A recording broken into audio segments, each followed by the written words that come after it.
Good evening. Welcome to a Sunday Antisocial.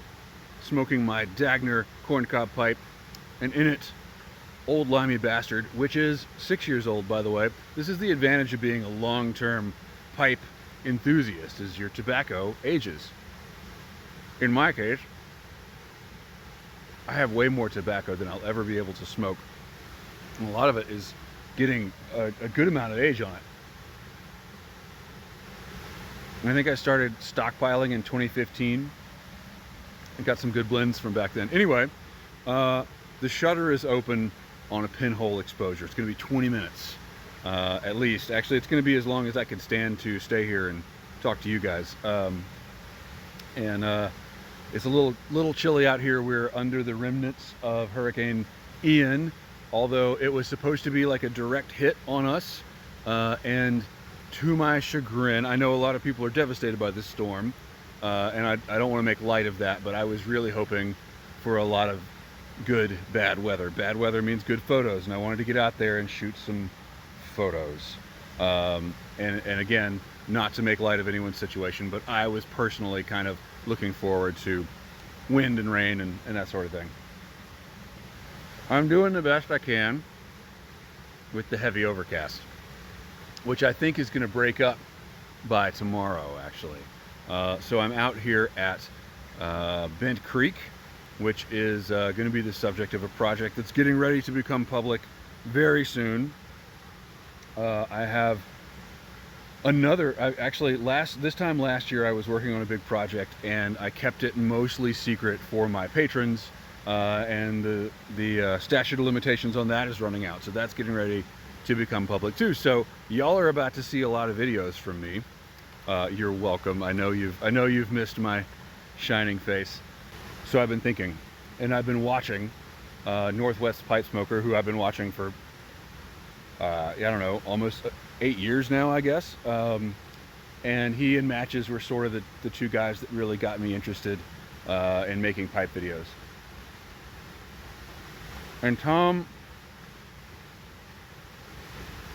has not, his ability to make an interesting video that is also quiet and relaxing has not diminished. Tom is a national treasure in this regard, and what strikes me, because there's this other thing I've been thinking about a lot, which is that the entire world is moving toward really bombastic, really eye-catching, slapstick comedy, short-form video content. If you're on Instagram, you know that this has been like a big thing, is everybody's pissed off because photographers and artists are not being seen anymore in the algorithm, because they're being replaced with, you know, people doing TikTok dances.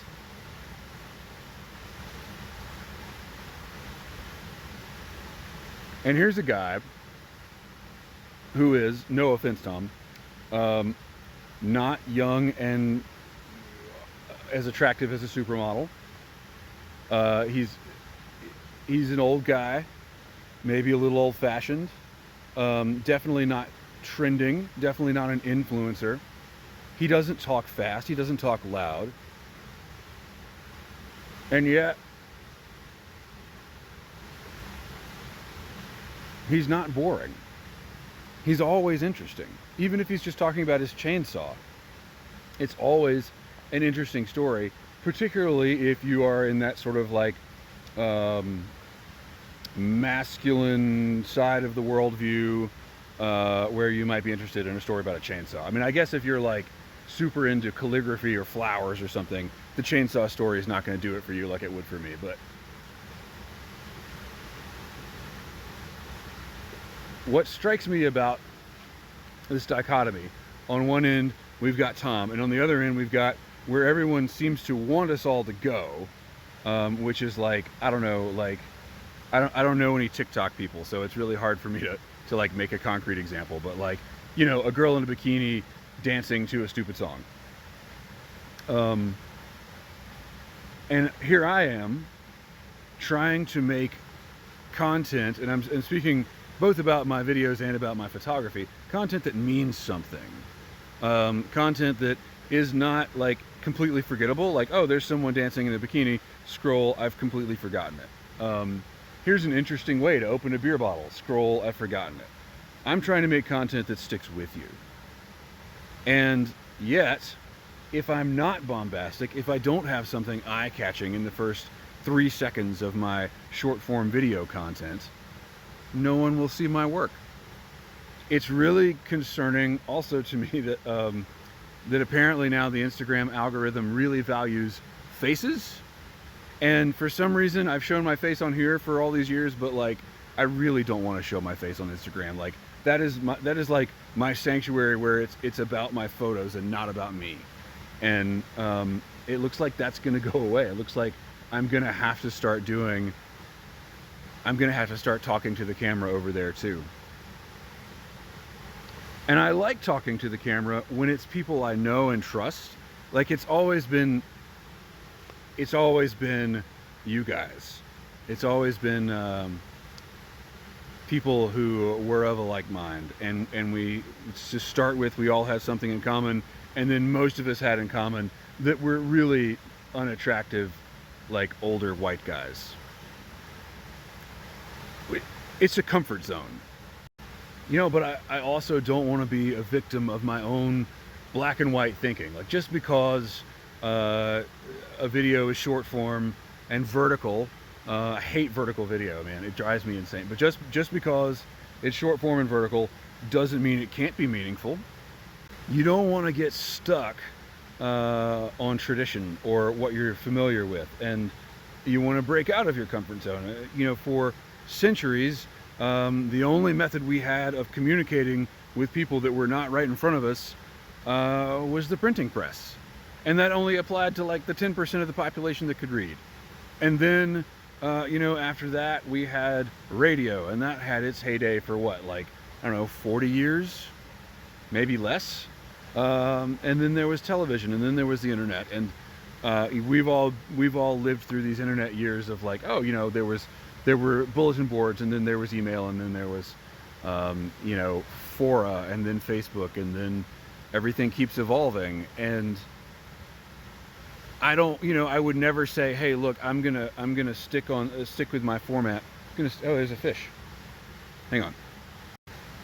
It's too dark to try to get a picture. I just renewed my fishing license today, actually.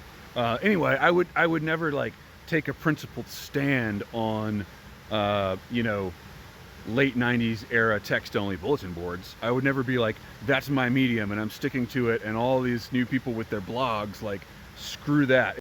Anyway, if you're paying close attention, which I expect some of you are, you will see that I produced my first YouTube short, which is YouTube's name for TikToks, and you know, it was just some video of me taking photos with some techno music over it. Like everything else in short term, it's going to be very hard to break out of that mold, you know, to make content that looks different. We'll see. Stay tuned. I hope you're all safe in the wake of the storm. It's a bad one.